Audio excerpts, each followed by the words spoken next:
రామగుణాభిరామ రఘురామ పరాక్రమ భీమ జానకీ రామ ప్రపన్న రామ బుధరంజిత నామ సుధామ రామ శ్రీరామ దుర్భర విరామ సుకామ నిష్కామయటంసు భక్తి మనసా గురుపాదములాశ్రయం పుమా ముదమున పారిజాత తరుమూలమునందు అతి సూక్ష్మరూపుడై హృది రఘువీరునామమును ఎప్పుడు జపించుచు రామభక్తులన్ వదలక బ్రోచుచుండు ఘనువాయుతనూజుని దీతిరాజు నీ అదను తలంచి భక్తి కుమతి గురుపాదములాశ్రయం పుమా.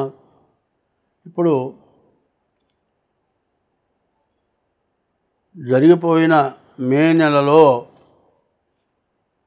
శని, గురు, రాహు, కేతువులు 4 గ్రహాలు మారిన తర్వాత జూన్ నెలలో జరిగిపోయేది మొట్టమొదటగా చెప్పుకుందాం. రాహుకేతువులు, రాహువేమో కుంభంలో ఉన్నాడు, కేతువేమో సింహంలో ఉన్నాడు. మిగతా గ్రహాలు మొత్తం ఒక్కపక్కే పడి ఉన్నాయి. 12 రాశుల్లో రాహుకి 7వ రాశిలో కేతు ఉంటాడు, కేతువుకి 7వ రాశిలో రాహు ఉంటాడు. ఈ మధ్యలో 5 రాశులే మిగిలినాయి. 7 గ్రహాలు కూడా 5 రాశుల్లోనే పడి ఉన్నాయి. ఎక్కడ పడి ఉన్నాయి? ఇప్పుడు మేషరాశిలో చెప్పుకుంటున్నాం. శని మీనంలో ఉన్నాడు, శుక్రుడు మేషంలో ఉన్నాడు, రవి బుధులు వృషభంలో ఉన్నారు, గురువు మిథునంలో ఉన్నాడు, కుజుడు కర్కాటకంలో ఉన్నాడు, కేతువేమో సింహంలో ఉన్నాడు. ఇది కాల సర్పదోషం.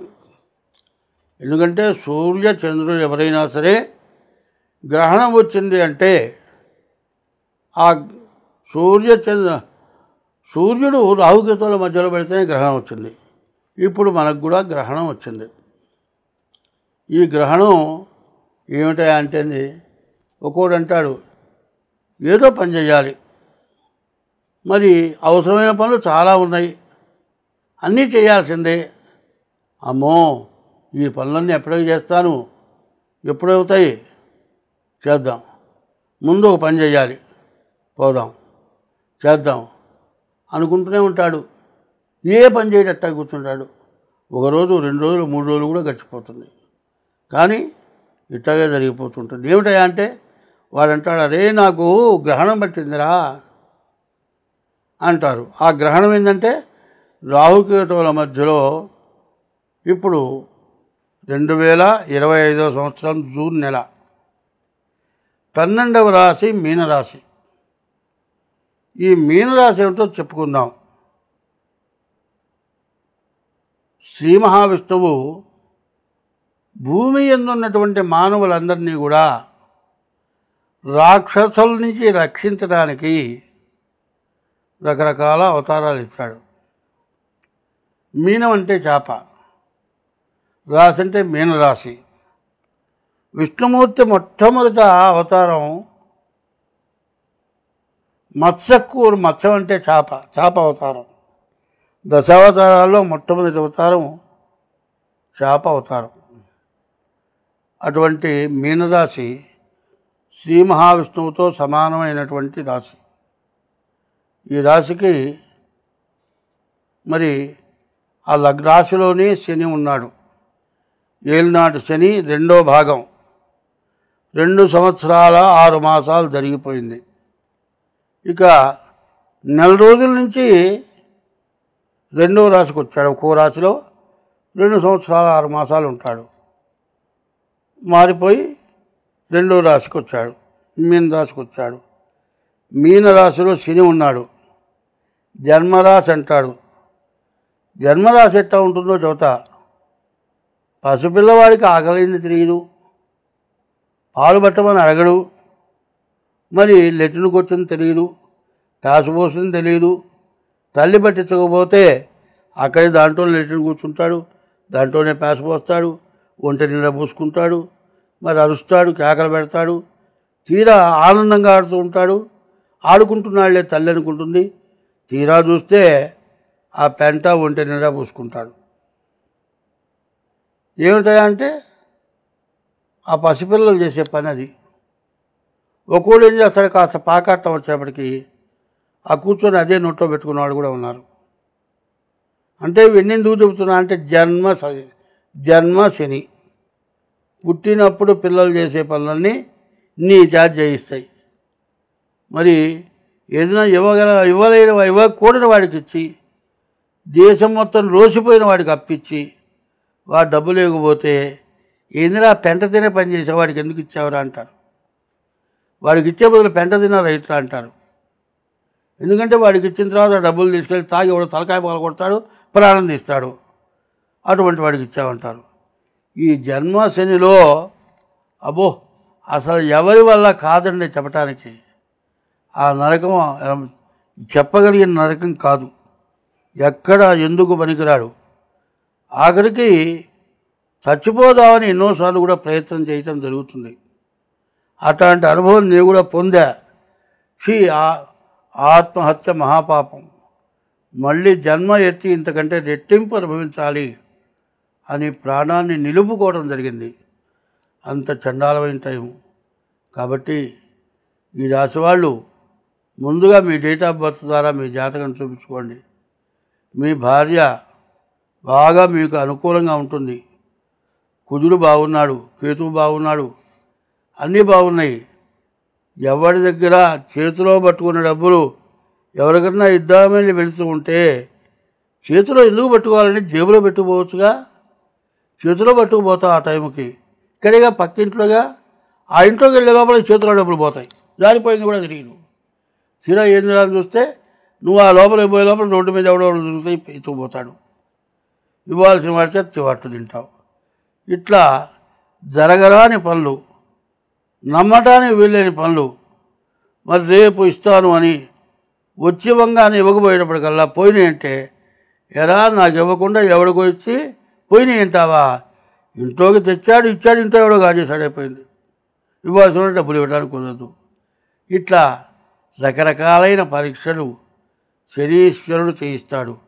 ఈ శనీశ్వరుడు ఎందుకు చేయిస్తాడంటే పూర్వజన్మలో కానీ ఈ జన్మలో కానీ చేసిన పాపాల వల్ల పడరాని కష్టాలని కూడా వచ్చి చివరికి ఏమంటాడంటే, ఎప్పుడో ఏ జన్మలో ఏదో చేశానురా, చేసింది వాడు అనుభవిస్తున్నా, నేనేం చేశాను చెప్పు, ధర్మంగా బతుకుతున్నాను, ఎవరికి అపకారం చేయట్లేదు, ఇది కర్మ అని ఆలోచించి ఎప్పుడు చేశాను, ఈ జన్మలో చేయలే, ఎప్పుడో పూర్వజన్మలో చేసిన పాపాలు మాత్రం అవి ఉంటాయి. నాకు కూడా జరిగింది, నేను కూడా ఇట్లా అనుకున్నా. కాబట్టి జరిగిపోయిన దాని గురించి కాదు, జరిగేదాన్ని గురించి ఆలోచించాలి.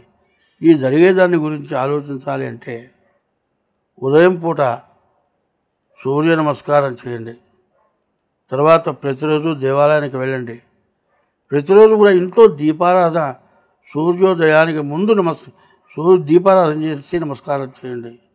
దీపంజ్యోతి పరబ్రహ్మం, దీపంజ్యోతి పరాయణం, దీపేన హరదే పాపం, సంధ్యాదీపం సరస్వతి అని పొద్దున్నే సూర్యోదయానికి ముందు చేసే దీపారాధన సర్వ పాపాలు పోగొడతాయి.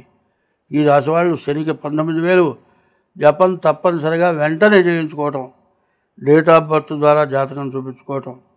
ఇట్లా చేస్తే మీరు తినేది మీ చేతిలో ఉన్నది మీ నోట్లోకి పోవాలంటే, కంచంలో పెట్టిన అన్నం కడుపులో పోవాలంటే నేను చెప్పిన పద్ధతులు అవలంబించండి. మీకు అన్ని విధాలా బాగుంటుంది.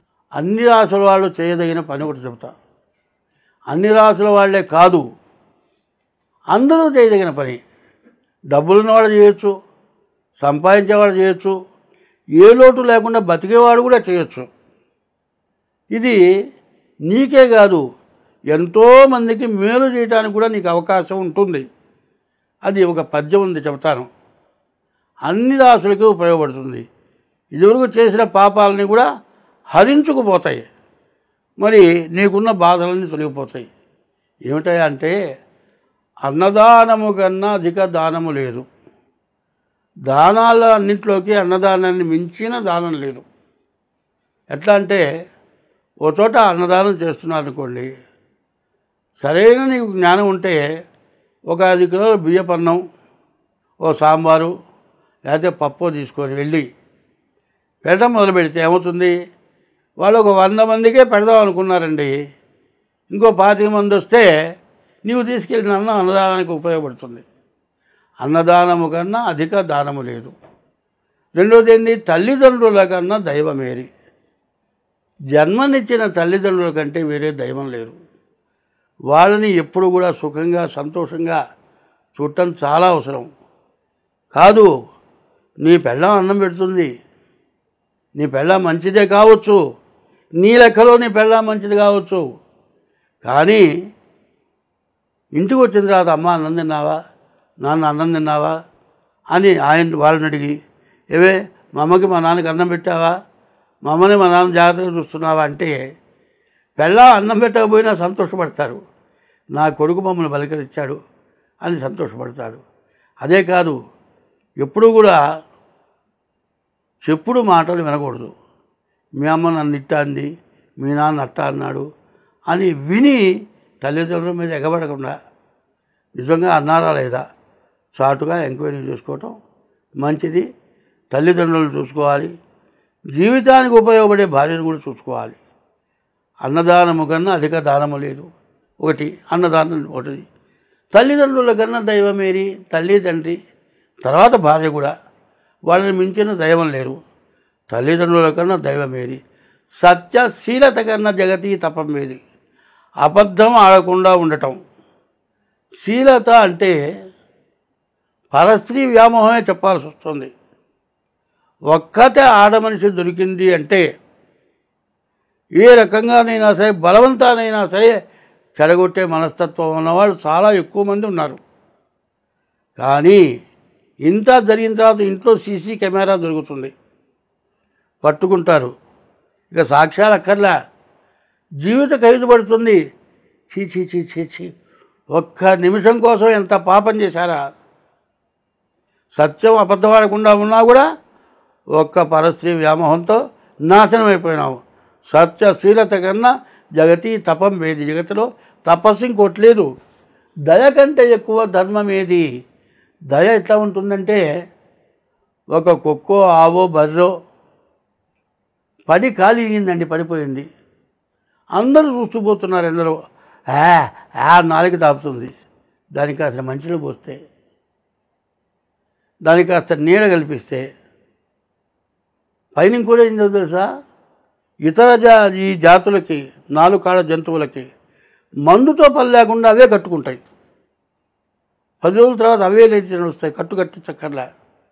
అటువంటి ప్రాణావసాన సమయంలో కాస్త ప్రాణం నిలబెట్టడం. సత్యశీలత కన్నా జగతి తపం వేది. దయ కంటే ఎక్కువ ధర్మమే. దయ అట్లాంటిది. అటువంటి దయ చూపించాలి. ఒకసారి నా స్నేహితుడు ఉన్నాడు, మేము నాటకానికి పోయినాం. అక్కడ ఆయన భార్యకి షుగర్ బాగా రేజ్ అయింది, కోమాలోకి వెళ్ళిపోయింది. ఫోన్ వచ్చాడింది, పరిగెత్తున్నాను. నేను కూడా పోయినాను. ఓ డాక్టర్, తెలిసిన డాక్టర్ దగ్గర తీసుకెళ్ళాం. ఆయన చూశాడు, లాభం లేదు, గాంధీ హాస్పిటల్ పోవాలన్నాడు. మరి ఆక్సిజన్ పెట్టాడు, అంబులెన్స్ మాట్లాడాడు, మొత్తం 3,000 ఖర్చు అన్నాడు. అక్కడికి పోవటానికి 3,000 ఖర్చు, ప్రాణం పోకుండా. ఆ 3,000 నా జేబులో ఉన్న ఇచ్చి పంపించా. తెల్లారి పాల ప్యాకెట్ లేదు. అది నాకెంతో ఉపయోగపడది. అందులో ఆనందం చాలా ఎక్కువ ఉంది. అట్లా ప్రాణావసాయ సమయంలో ఎవడైనా, అది దయ అంటారు. దయ కంటే ఎక్కువ ధర్మమేది. సుజన సంగతి కన్నా చూడ లాభం ఏది. మంచి జరిగేదాన్ని చూడటం కంటే ఇక లాభం లేదు, వేరే లాభం లేదు. క్రోధము కన్నా శత్రుత్వం ఏది. క్రోధం ఎట్లాంటిదంటే, వాడు కసపది వచ్చాడు, మరి వాడు చచ్చిపోయిన తర్వాత కూడా 25 కాల్పులు కాల్చట. అంటే కత్తి అట్లాంటిది అన్నమాట, ఉగ్రవాదం అట్లాంటిది. మరి దయ కంటే ఎక్కువ సుజన సంగతి. క్రోధంబు కన్నా శత్రుత్వం ఏది. అంగనామణి కన్నా అభినవ మణి ఏది. ఆడమనిషిని మించినటువంటి మణి లేదు. నవరత్నాల తర్వాత 10వ రత్నం ఆడమనిషి. ఆడమనిషిని జాగ్రత్తగా చూడాలి. అంగనామణి కన్నా వినవ మణి ఏది, రుణము కంటేను నరునకు రోగం ఏది. రుణం కంటే మించిన రోగం లేదు. ధరణి అపకీర్తి కంటేను స్వర్గమేది, ధరణి అపకీర్తి కంటేను నరకమేది. వీడు పనికిరాని వాడు అనేటువంటి పేరు పెడితే అంతకంటే నరకం లేదుట. వీడు మంచివాడని కీర్తి పొందుతుంటే దానికంటే స్వర్గం లేదుట. ఇది అవలంబిస్తే ఎవరైనా సరే ఇది మళ్ళీ మళ్ళీ రీపీట్ చేసుకొని చూడండి. ఈ పద్యానికి అర్థం బాగా వినండి, దీని ప్రకారం ప్రవర్తించండి. అందరం బాగుంటాం. ఎవరికి అపకారం చేయబాకండి. ఏ ఆడమనిషిగా అపకారం చేయొద్దు. అది చాలా ధర్మం. స్వస్తి.